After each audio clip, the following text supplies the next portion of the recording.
It's payday, and that's the sound of the direct deposit hitting your account. But it's the weekend and you've got plans. Those late night purchases start showing up at your door. There's bills to pay, of course, and now it's Monday and we're back to eating packets of ramen. How did this happen? My name's Oleg, I'm an accountant, and in this video I'll show you the 7 steps that you need to follow on payday so you can stop stressing about money and feel in control of your paycheck. But first, let me ask you a quick question. Do you know how much it costs to keep your life running every single month? We're looking at the essentials, so how much you're spending on housing, groceries, utilities, transportation, and insurance. Because nailing down this number is the first step in getting control of your money. It's like that famous saying, what gets measured gets managed. And the way I did this is I popped open a spreadsheet and then went through my bank and credit card statements for the last 3 months to see how much money was actually being spent in each of these categories. Because things like housing, car payments, and insurance, they tend to be steady month after month. But things like groceries, utilities, and fuel, those can fluctuate. So what you want to do is go back a couple of months and take the average of how much you're spending on these categories month after month so you have a more accurate idea of how much they're actually costing you. You also want to add the minimum payments that you have to pay on any outstanding debt. Now, I don't recommend paying just the minimums due, but it's what keeps your account in good standing with your creditors, so it belongs in this calculation. And when you add all this together, you'll get a baseline number of how much your life costs you month after month. But how much of your paycheck should go to your essentials versus everything else? That's where the 50-30-20 rule comes in. The rule of thumb is that 50% of your after-tax income should go towards these needs that we just covered. The other 30% goes towards discretionary spending, so nights out, subscriptions, vacations, and the last 20% goes towards saving for your future. So if your annual salary is $80,000 and the amount you take home every month after taxes is roughly $5,000, then that means $2,500 would go towards your essentials, $1,500 would go towards discretionary spending, and $1,000 goes towards saving. Now, if you're spending less than 50% of your after-tax income on these essentials, then you're in a great spot. But I also understand that with the cost of living being the way it is these days, that 50-30-20 split might be harder to hit, especially if you live in a more expensive city like New York or LA. So you can stretch how much of your income you're putting towards these essentials, I'd say up to 60%. But anything past that and you get into the danger zone, meaning you have less for discretionary income and less money to spend for your future. So this baseline number is key because it's also the foundation for our second step. Because wouldn't it be cool if you didn't have to worry about getting laid off or getting a surprise bill that makes you question all your life's choices? That's why building an emergency fund should be your next priority. Emergency funds are your financial airbag, so they make sure you get out in one piece when your life is crashing and burning all around you. Ideally, you want to have at least 3 to 6 months of expenses saved up. Going back to our example from earlier, if you need $2,500 every month to cover your essentials, then you'd want to have between $7,500 and $15,000 put aside for emergencies. But should you lean more towards the 3 months or the 6 months? Well, that's where personal finance starts to become personal. For me, I had worked in sales and later became self-employed. So I always preferred to have more of a cushion because there was more risk involved and my income was unpredictable. The other thing to consider is how long it would take to find a new job if something happens to your old one. With the labor market being the way it is, a job search could take longer than expected. And of course, if you have kids, elderly parents, or even pets that you're responsible for, then you want to factor that in as well. But here's a huge caveat to everything I just said. Saving 6 months or even 3 months of expenses, it doesn't happen overnight. And if you have high interest debt that's outstanding, it usually makes sense to tackle that first. So don't stress if your emergency fund isn't quite where you want it to be. You could start with a smaller buffer of just 1 or 2 months and then work on paying off that high interest debt. And then once that's paid off, you could always circle back and replenish your emergency fund to where you actually want it to be. Whatever number you decide is best for you, you want to put that money away in a safe place that's easily accessible for when you actually need it. So don't just shove it under your mattress or throw it in the stock market. Ideally, you want to keep your emergency fund in a high-yield savings account where it's protected and it can earn a little bit of interest while it waits for the next curveball that life throws your way. And once that money is safely tucked away, the next step is an easy win. Because here's the thing. Most of personal finance feels like a slow grind. You're saving little by little, you're paying down debt month after month, and it works, but it's slow progress. But with an employer match, you can see the results right away. That's when your employer matches your own contribution to your retirement plan up to a certain amount. Sometimes it's a full 1-to-1 match, or sometimes they contribute 50 cents for every dollar that you contribute. Here's an example. If you take that $80,000 annual salary from earlier and your employer offers you a full 3% matching contribution, then you can put away up to $2,400 of your salary every single year with your employer matching it with their own $2,400 contribution. Now you have a total of $4,800 put aside for your retirement.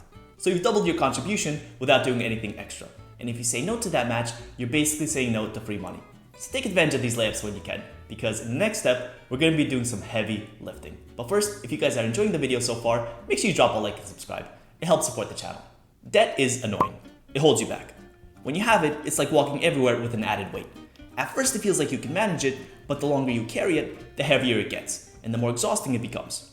And that's exactly what debt does to your finances. It makes it harder to reach your goals because every dollar that you pay towards your debts is a dollar that doesn't go towards your future. According to TransUnion, the average credit card debt per American in June 2025 was $6,473. So with an interest rate of 22.25% and a $150 minimum monthly payment, that would take you 88 months to pay off. And you would have paid an additional $6,673 in interest by the time you were done. That's on top of what you had originally owed. That's why the next step in this routine is setting money aside to pay off the high interest rate debts.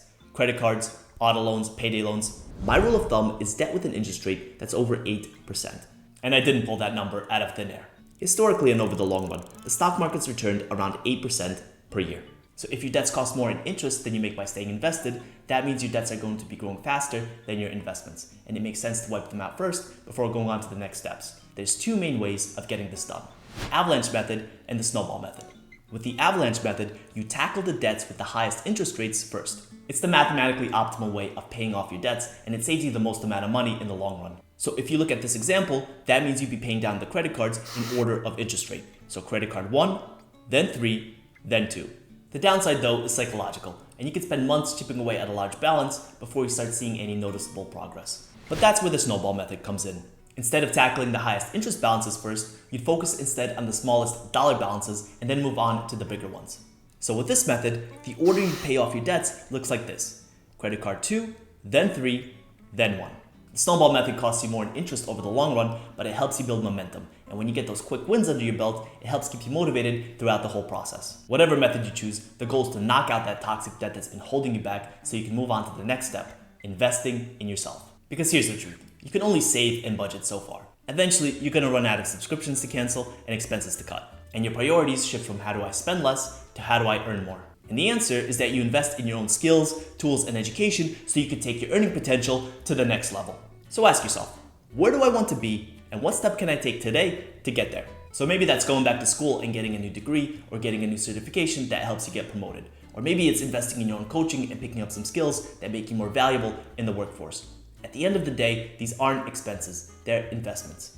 Because every dollar that you put into yourself has the potential to pay you back many times over. And once you leveled up your own skills and earning power, the next step is to put that extra money to work for your future. This is where you make the shift from building you to building your wealth. And you do this by funding your retirement accounts and investing for the long term.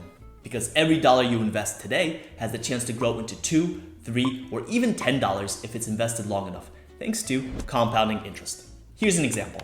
If you invest $1,000 at a 10% compounded rate of return and completely forget about it for the next 30 years, you'll have over $17,000 in the end. That's because the returns you make start earning their own returns, those returns start making their own returns, and that's how the snowball starts rolling downhill. And that's how you create that nest egg for your future, by making contributions year after year and letting compounding interest do the heavy lifting for you. But how much of your paycheck should actually be going towards your retirement? The rule of thumb is that you want to be saving at least 15% of your gross income. So with that $80,000 salary, you'd want to be putting away at least $12,000 a year or $1,000 a month towards retirement. But if you have that employer match that we covered earlier, then that reduces how much you have to contribute out of your own pocket. But here's the part where most people get stuck. We have so many different retirement accounts to choose from: 401ks, IRAs, Roth IRAs. So where should you actually hold your retirement money? First things first, a 401k is a retirement account offered through your employer, while an IRA is an individual retirement account that you open on your own. IRAs have lower annual contribution limits, but generally offer more investment choices. Many 401k plans also include employer matching contributions. And you can have both a 401k and an IRA open at the same time. And you want to look at these accounts as buckets with different rules on how the government taxes your money. So accounts like your 401k and traditional IRA are pre-tax, meaning you don't pay tax on your contributions today. So if you put that $12,000 into your 401k, you'd only be paying taxes on $68,000 of your $80,000 salary this year. The downside is that you pay tax on every dollar that you pull out of that account in retirement. So that's your initial contributions plus your investment gains that end up being taxed. On the other hand, you might be the type of person who wants to rip off the band-aid, Pay the tax today and never worry about it again. And that's where these post-tax accounts like your Roth IRA and Roth 401k, if you have access to it, come in. So for these accounts, you don't get a tax break today, but you do get access to all those investment gains tax-free once you hit retirement. And by the way, the money that you've contributed to the Roth IRA, that could be taken out tax-free and penalty-free at any time because you've already paid taxes on it in the year of contribution. Now there's no one-size-fits-all when it comes to saving for your retirement, but here's my preferred way of doing it. So let's assume that you already have your emergency fund funded and your high interest debt paid off. So you'll get paid and you first want to take advantage of any employer match that you have because remember, that's free money. After that, my next step would be to invest in a Roth IRA up to the contribution limit, which is currently $7,000 for anyone under the age of 50. And once the Roth option is maxed out, I'll put whatever's left over either into a 401k or into a traditional IRA. And I prefer going to the Roth option first because it's like planting a tree. So you pay tax on the little seed today, and then anything that grows out of it is entirely yours to keep. And of course, if you want to save even more for your retirement, that's perfectly okay too. Just remember that with these retirement accounts, you do have a penalty if you access your funds early before the age of 59 and a half. There are some exceptions, but I won't get into them today. But if you are ready to move on, then the last step is to cover whatever other financial goals you may have. Because at this point, you've taken care of your needs, you've paid down your toxic debt, you've covered your future, and those are things that everyone should be doing. The next step that you take is entirely up to you and what you want for your future. Maybe that means saving for a down payment, or funding your kids' college, or completely paying down whatever debts you have left. The point is, the choice is yours because you had the discipline to tell your money where it needs to go instead of letting it control you. So guys, that's how you should allocate your paycheck. I hope this video helped. If it did, I'd love to see you drop a like and subscribe to help support the channel, and I'll see you on the next one. Bye-bye.